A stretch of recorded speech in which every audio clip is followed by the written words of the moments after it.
Tonight, we are dining at one of Disney World's signature steakhouses. Many people say this restaurant has the best steak on property. But does the Yachtsman Steakhouse actually live up to the hype? Let's go find out.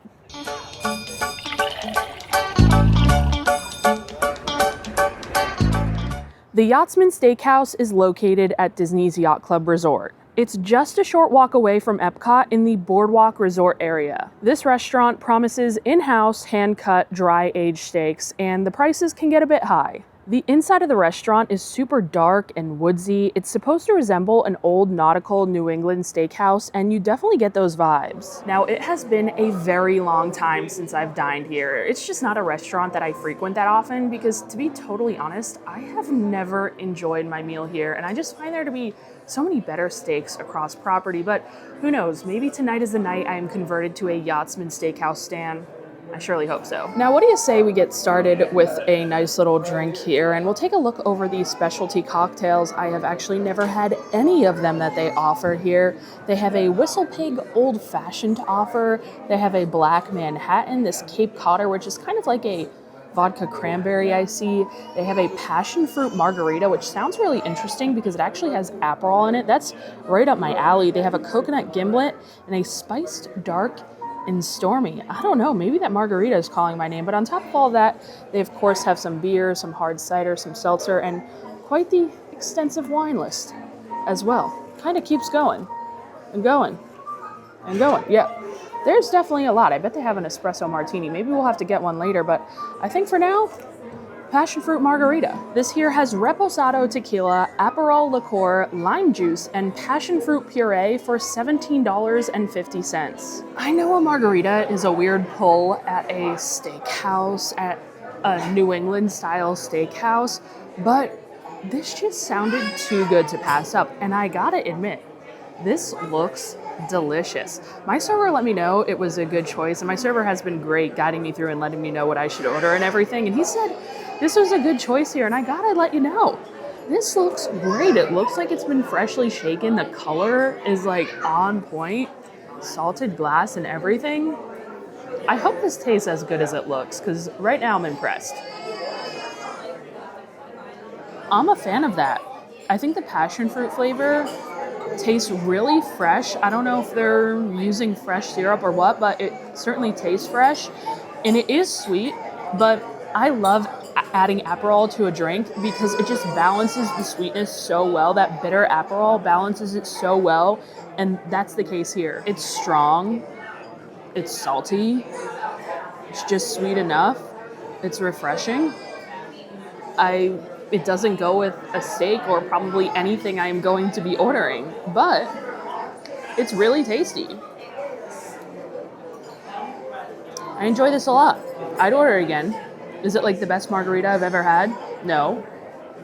But it's definitely very tasty, and I wasn't expecting much because I've had a bunch of the cocktails next door at the Cruise Cup Lounge, which we'll talk about a little bit later. The Cruise Cup Lounge is like the Yachtsman Steakhouse's lounge next door.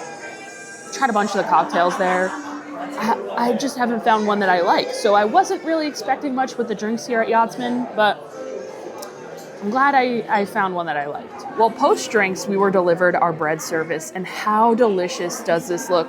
We have two different kinds of bread, and we also have two different kinds of accoutrements. We have some roasted garlic and some freshly salted butter as well. The first bread we have is this delicious looking onion roll. It's kind of like a pull-apart roll. I believe this is the same roll that they have at Sebastian's Bistro over at Caribbean Beach Resort, except it has these little crusty onions in it that I remember being really good. And then we have this other roll here, which is looking more plain. I forget exactly what they said it was. Might be some type of sourdough, but I'm really looking forward to this onion roll here with this roasted garlic. And let me tell you guys, I could smell this garlic, and it smells so good. It looks like really soft, and it's super fragrant, so I already know it's gonna go so well with this bread. And let me tell you, this garlic is also so satisfyingly soft. It just squeezes right out of the bulb there, and this just looks insane. I wanna spread some right on this onion roll here, which just peels apart absolutely perfectly.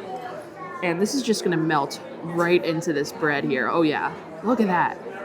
That just looks perfect.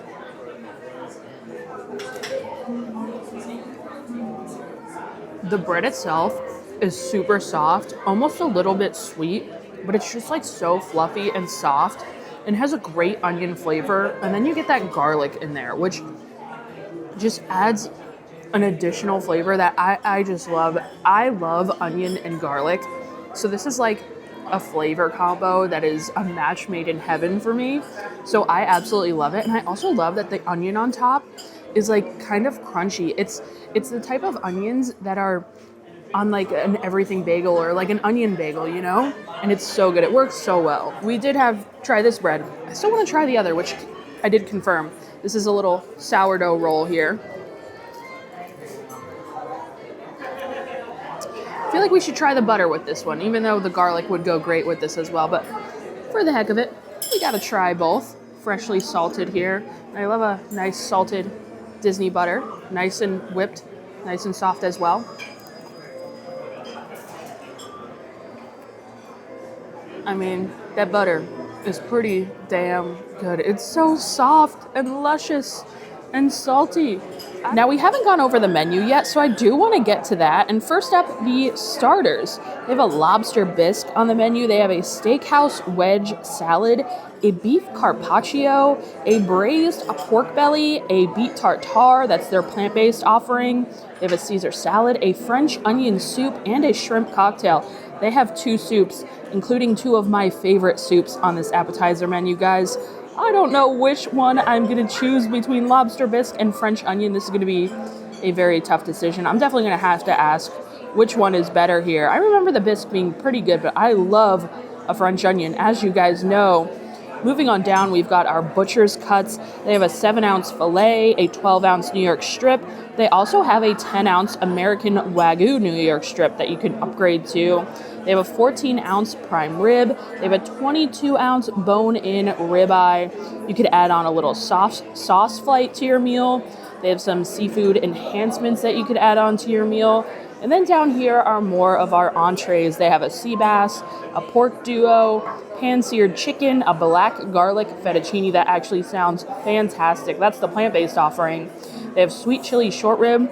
And then down here, some sides that you could add on. They have a truffle mac and cheese, creamed spinach, red wine braised mushrooms, hot honey, bourbon, Brussels sprouts, seasonal veggies, and truffle fries. So everything sounds really good. We've got some decisions to make. As I'm kind of looking over the menu here, I'm realizing that a lot of the stuff on it is very similar to the menu across the way at the Flying Fish. You know, we've got the Lobster Bisque, we've got the pork belly under appetizers, we've got a strip steak here. A lot of the stuff is very similar, and I love the Flying Fish, and I don't know, should we like recreate my order at Flying Fish here at Yachtsman Steakhouse? I'm not quite sure, but like I said, a lot of this stuff sounds really good. I'm not quite sure what I'm gonna get, so I'll have to ask my server what his favorite things are, and maybe he could help me out here because I kind of want to order all of it. When it comes to the menu, another thing I want to mention is that you are able to switch up the sides and the sauces with your steaks, meaning you'll see each steak comes with a set side and sauce. However, if you're not a fan of the side and sauce that it comes with, you are able to switch it up for the side and sauce of one of the other steaks. So for example, the filet comes with mashed potatoes and a bordelaise sauce, but if you preferred the sides that come with the strip steak, the loaded baked potato, and the brandy peppercorn sauce, you are able to trade for that. So you could order the filet with the loaded baked potato and the brandy peppercorn sauce. I definitely wanted to make sure I asked about that because, you know, sometimes you want a certain steak, but you want different sides. And I think I definitely might get a steak and switch up the sides because I'm eyeing some different sides with the steak that I might order. For now, our first recommendation to start with was the Lobster Bisque. This has a focaccia crostini, lobster salad, creme fraiche, a red pepper coulis, brandy, and espelette oil for $19. I do remember having this Lobster Bisque last time I dined here, and I actually remember it being the highlight of my meal. So I'm hoping it's just as good as the last time I was here. We shall see. Let's move over our little focaccia crouton and just try the bisque first. Hope there are some chunks of lobster in here, but I'm not really seeing any just upon giving it a stir. I think it's all finely combined, which isn't ideal. I like some chunks of lobster, but we do have some chunks of lobster on our little bread here, so at least there's that. But let's try the bisque.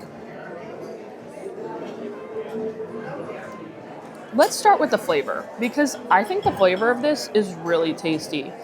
I think it's very mild on the lobster flavor, but I enjoy that. Like, it's not overly seafoody, and I think that's really nice in this style of lobster bisque here.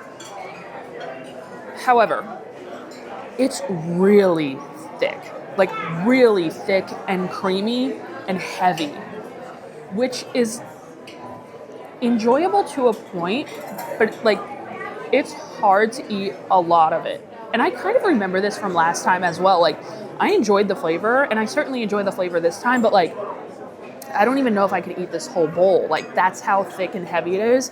The consistency of it is almost like an Alfredo sauce. Like, that's how thick it is, which some people might enjoy, but I don't think that's the thickness of lobster bisque that I personally prefer. It's just a little too rich and creamy for me. Like, I don't think I could eat this entire bowl of lobster bisque, just because I feel like it's legitimately going to hurt my stomach, and it's legitimately going to fill me up to the point where I won't be able to eat the rest of my food.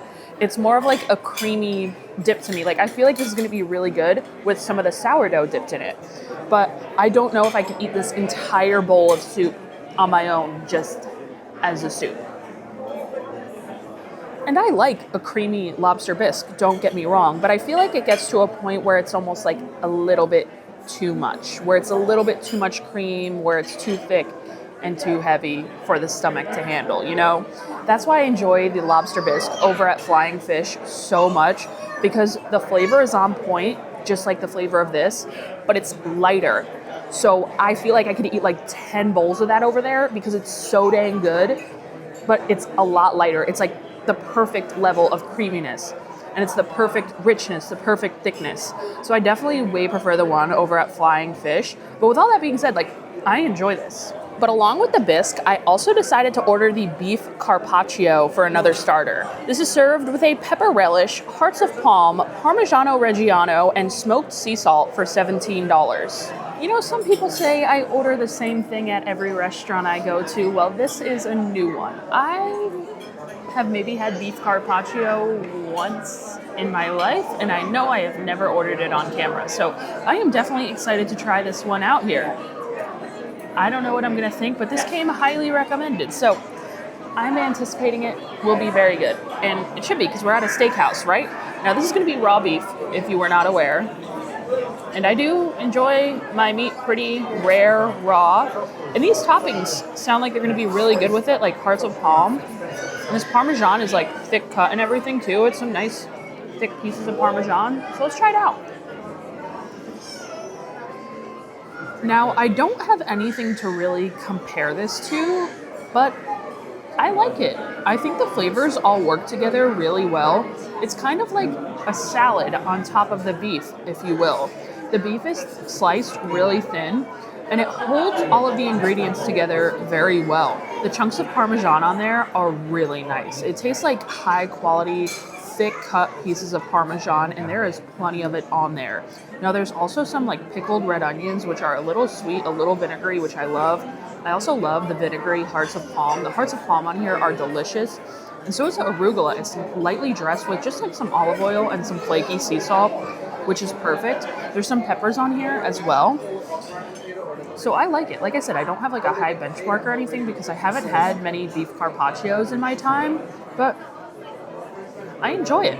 Now I'm definitely gonna have to try a couple more.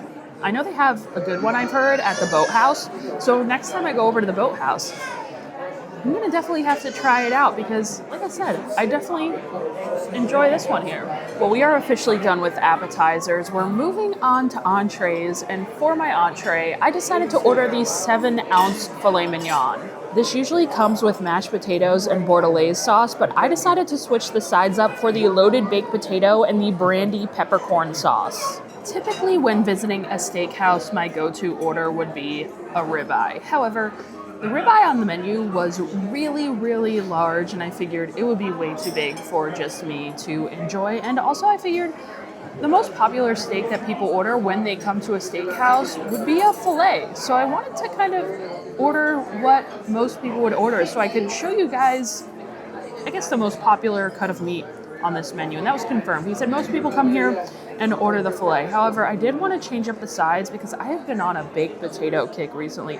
I used to love a mashed potato, and I still do, don't get me wrong. But I've been loving a baked potato recently. So we kind of changed things up a little bit, and we'll see how this baked potato is. But first, the filet. I, of course, ordered it medium rare. So let's cut in here and see how it is.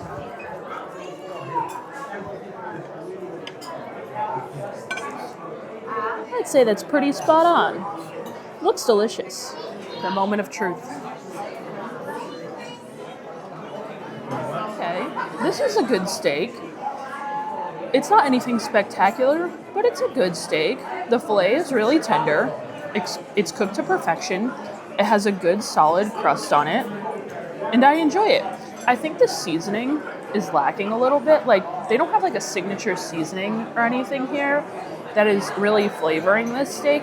I'd also say it's lacking salt and pepper. Like, it's not really seasoned very well. The only flavor I'm really tasting is from the sauce, which I did ask for the brandy peppercorn sauce from the strip steak.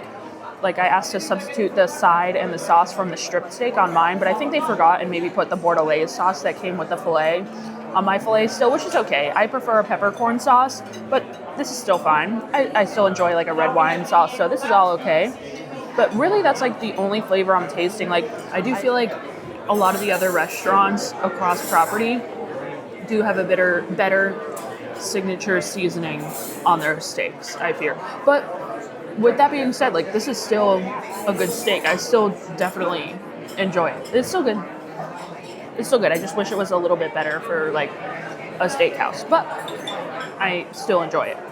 Now this baked potato here, it looks like we have some bacon, some thick cut bacon, some cheese, some sour cream.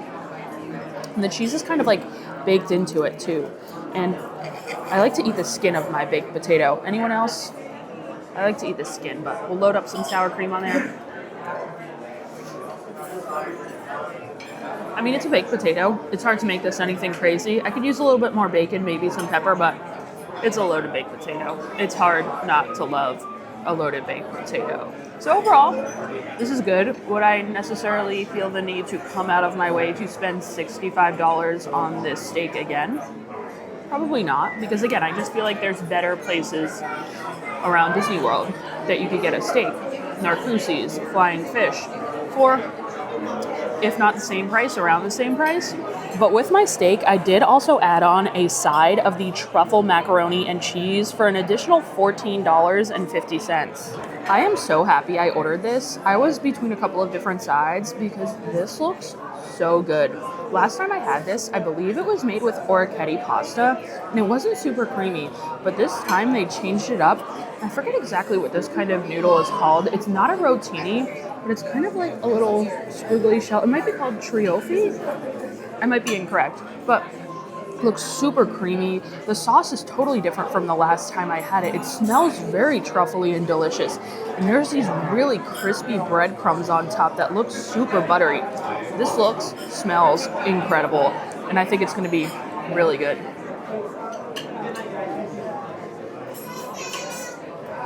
I think this might be my favorite thing that I have eaten tonight so far. The flavor on this is absolutely incredible.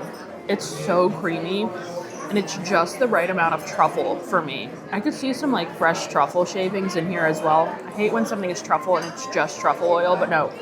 This has some like fresh truffle shavings in here as well, which I really appreciate. Only issue is that the pasta is a little overcooked, it's a little mushy, but everything else is absolute perfection. The breadcrumbs on here are garlicky, they're herby. It is so delicious. This is so creamy, and it's so like indulgent. And this is another thing that's like super rich, but I mean, these sides are made to share, and this is definitely a side that you're going to want to share because this is a good amount of food, and it is so rich. But man, this is good. The cheese sauce reminds me a little bit of like an Alfredo in that way, but if you love truffle, and you have to like truffle to like this, because it is truffly. It is for sure truffly. This is amazing. And I didn't want to say it, but the last time I had the truffle mac and cheese here, I didn't care for it. I was not a fan. It was dry. It didn't have any truffle flavor, in my opinion. And this is so much better. Whatever they did to it is a complete upgrade. And this is absolutely delicious. I will 100% be getting this next time I come back as well, because this is great. And it's like kind of crusted over, the cheese on the top, baked to perfection. Oh. If you love truffle, it's a must. Well, I am stuffed after so much food, but we must prevail. On to dessert, and there are only a couple to choose from. I actually really like how when we first walked in, they let you see all of the different desserts, so you're able to get a good look at what you might want to order later on in the meal and to choose from. They have the Yachtsman signature chocolate cake. They have a black forest cake. They have this glazed mousse cake, which is like a glazed apple cake, and then they also have creme brulee. Since it is the signature dessert, I did decide to order the Yachtsman signature chocolate cake. This has mocha cake layers, milk chocolate mousse, salted caramel sauce, raspberry sauce, and espresso cream for $17. I am only going to be able to take a bite or two of this because I am so full, but I've always heard about this chocolate cake. Never tried it, and I did not know there was all these coffee flavors in it, but after reading that there was, I am even more excited to try this than I was before. There's a really thick layer of frosting on here on the top as well. It's very hard, so it must have been in the fridge, but it seems like it's going to be good. I really love that layer of the thick fudgy icing on top. I think that's my favorite part. The layers of the cake in between are really nice, and the espresso coffee flavors are very light, like it's not overdone. I think the proportions of cake to frosting are really nice. I also don't think it's like overdone on the chocolate flavors. Sometimes these chocolate cakes can just be too much for me, but yeah, I mean, no complaints from me. It's a good chocolate cake. Well, dinner at Yachtsman Steakhouse was a success. Before tonight, I said I have never enjoyed a meal at this restaurant, but after tonight, I can say I have enjoyed a meal at this restaurant because I, for the most part, enjoyed my meal tonight. I thought the service was spectacular, actually probably some of the best I have had at a Disney restaurant in a very long time. And I didn't think the food was really anything spectacular, but I thought it was all, for the most part, good. At the end of the day, Yachtsman Steakhouse is one of the more pricey options to dine here around the Yacht and Beach Club Resort. So if you are looking for something a little more casual, I definitely recommend you head to the Cruise Cup Lounge, which we touched on a little bit earlier. Cruise Cup is located directly next to the Yachtsman Steakhouse. They're pretty much connected, and some of the menu is the same. They serve some of the same food, some of the same drinks, and they have these really good prime rib sliders that I enjoy. So that's definitely a good option if you're looking for something a little more casual and a little less expensive. So the all-important question, is Yachtsman Steakhouse worth the hype? At the end of the day, I don't think so. A lot of people say their favorite steak at Disney World is coming from this restaurant, and I still don't see how or why. Like I mentioned earlier, I just find there to be far better steaks around Disney World. I think Narcoossee's is better. I think Flying Fish is better. I think Bourbon Steak is better. I think Le Cellier is better. I've just had way better steaks at Disney for the same price, if not like a little bit less too. And it's a lot of money to be spending on a steak that's good, but not great. You guys have to let me know what you think down below in the comments though. Is Yachtsman Steakhouse worth the hype or not? In my opinion, it's not, but everyone has different tastes, so let me know down below. But for now, I will leave you guys here. Thank you so much for checking out this video. Thank you to everyone over on Patreon. I appreciate your support. If you enjoy honest Disney food reviews, make sure you hit that subscribe button, and I'll see you guys in the next video.